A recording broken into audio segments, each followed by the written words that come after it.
Coaching centre में आप सभी छात्रों का स्वागत है। आज मैं बताने वाला हूँ वीर अभिमन्यु। वीर अभिमन्यु कौन था? देखिए, महाभारत का युद्ध चल रहा था। किसके बीच? पांडवों और कौरवों के बीच। महाभारत का युद्ध पांडवों और कौरवों के बीच चल रहा था। तो उस दिन क्या होता है, पांडव 5 थे, 5 पांडव थे। कितने थे? 5 पांडव, ठीक है। और कौरव कितने थे? 100 कौरव थे। 100 कौरव, 5 पांडव थे, 100 कौरव थे। देखिए, पांडव और कौरवों के बीच युद्ध चल रहा था। तो उस कौरवों में मुख्य कौन था? दुर्योधन। दुर्योधन, ठीक है।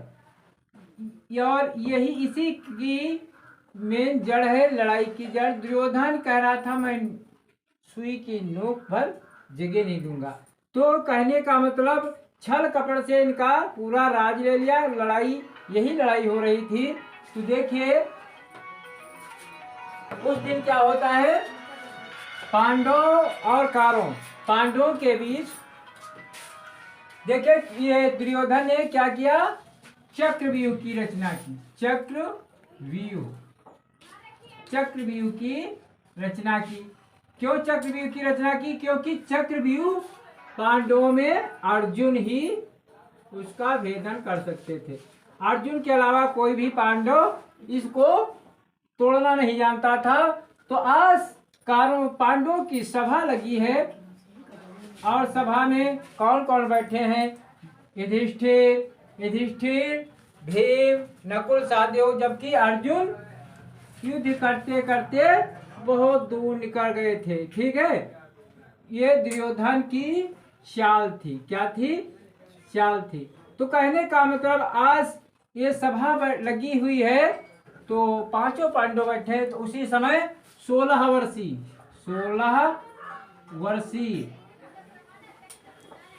वर्षीय अभिमन्यु आता है और अपने दादाओं से कहता है, दादाओं, युद्ध के क्या समाचार हैं? तो कह रहा, दुर्योधन बोल रहे हैं कि युद्ध के, दुर्योधन नहीं पाओ, युधिष्ठिर कह रहे हैं, युधिष्ठिर कह रहे हैं, युधिष्ठिर बोले युद्ध के समाचार ठीक नहीं है। किसे? अभिमन्यु से बोल रहे हैं। तो कहा, क्यों, क्या बात है? क्यों नहीं युद्ध के समाचार ठीक रहा? आज हमारे बीच तुम्हारे पिता नहीं है। तो क्या है, दुर्योधन ने यानी कौरवों ने चक्रव्यूह की रचना की। तो कहा, अरे इसमें घबराने की क्या बात है, चक्रव्यूह तो मैं तोड़ दूंगा। तो कहा, अरे तुम तोड़ दोगे? तुमने यह विद्या कब सीखी? तो 16 वर्षीय अभिमन्यु कहा, जब मैं माँ के गर्भ में था तो पिताजी ने मुझे माँ को चक्रव्यूह तोड़ने की कहानी सुना रहे थे। अभिमन्यु की पत्नी का नाम सुभद्रा था। क्या? सुभद्रा। और सुभद्रा अभिमन्यु की माँ थी, अर्जुन उसके पिता थे। तो देखिए, सुभद्रा को सुनाते सुनाते माँ को नींद आ गई।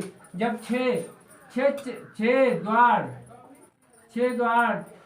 टूट गए और जब 7वां द्वार तोड़ने को हुआ तो माँ को नींद आ गई। और पिताजी ने क्या किया? वो कहानी बताना बंद कर दिया। तो भीम गर्ज करके बोले, अरे क्यों परेशान हो? मैं उस 7वें द्वार को अपनी गदा से तोड़ दूंगा, यानी गदा से तोड़ दूंगा, ठीक है। लेकिन युधिष्ठिर बोले, बेटा अभिमन्यु, तुम अभी बच्चे हो, मैं तुमको युद्ध में जाने की कैसे आज्ञा दे सकता हूँ? अभिमन्यु को क्रोध आया। कहा, दादा, कि मैं सत्य कहता हूँ, सखे सुकुमार मत जानो मुझे। मैं सत्य कहता हूँ, सखे सुकुमार मत जानो मुझे। यमराज से भी प्रस्तुत सदा मानो मुझे, है और की तो बात क्या, मैं गर्व करता नहीं मामा तथा निस्ता से समर में डरता नहीं। ये बात जब अभिमन्यु ने किससे कहा, युधिष्ठिर से, तो कहा ठीक है अगर जाना चाहते हो, और उनके पास कोई विकल्प नहीं था, उन्होंने आज्ञा दे दी। अभिमन्यु वेग पूर्वक रथ पर सवार होकर के युद्ध भूमि में पहुंच गया। युद्ध भूमि में 7 द्वार थे, ठीक, और हर द्वार पर एक चक्रव्यूह बना था। इनको तोड़ करके ये युद्ध भूमि में पहुंच गया। कौन?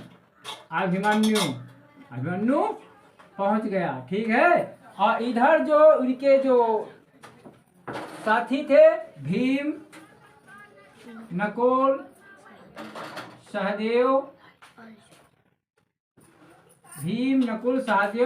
और युधिष्ठिर, इन लोगों को जयद्रथ अन्य सारथियों ने युद्ध में जाने नहीं दिया। अब अभिमन्यु अकेले पड़ गया युद्ध में। वो जिधर निकल जाता था उधर मैदान साफ हो जाता था, युद्ध भयंकर हो रहा था। क्या होता है, अब जब 7वां द्वार तोड़ने को हुआ, 7वां द्वार तोड़ने को हुआ, तो अब क्या होता है, ये दुर्योधन बोला, अरे आप लोग एक है, आप लोग साथ हैं, इसको घेर कर क्यों नहीं मार देते हैं, घेर कर मार दो, क्यों नहीं मार देते हो। 7 महारथी अभिमन्यु को घेर लेते हैं। अभिमन्यु क्या है, अभिमन्यु अकेले पड़ जाता है।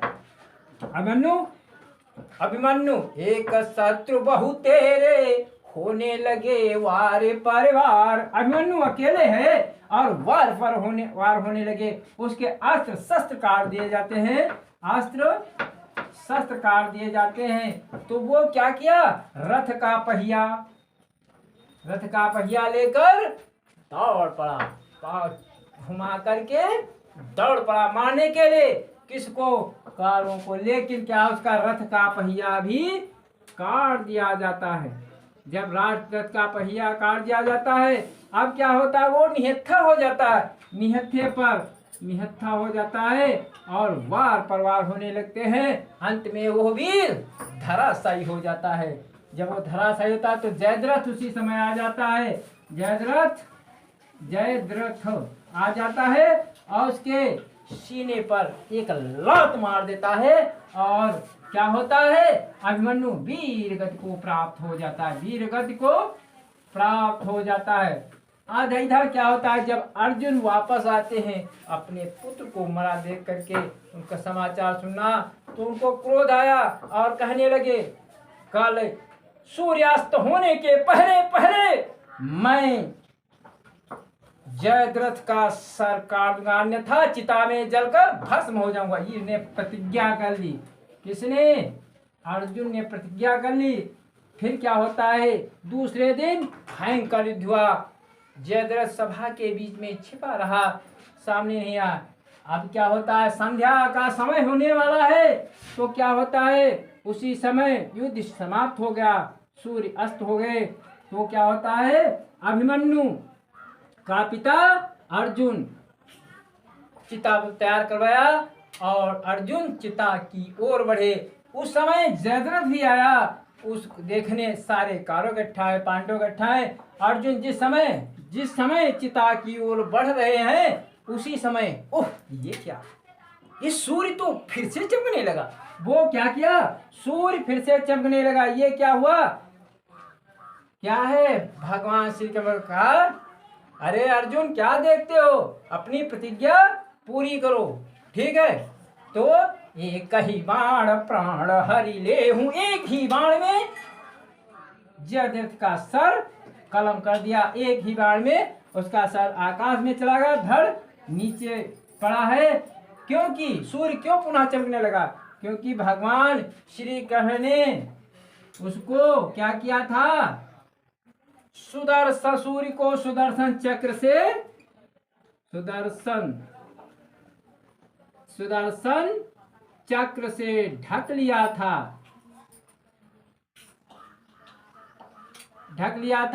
अर्जुन ने जयद्रथ का वध कर दिया। अर्जुन की प्रतिज्ञा पूरी हो गई, उन्होंने अपना बदला ले लिया। इस प्रकार वीर अभिमन्यु की कहानी है। तो ये वीडियो अच्छा लगे तो लाइक और सब्सक्राइब आप लोग कर देना, ठीक है।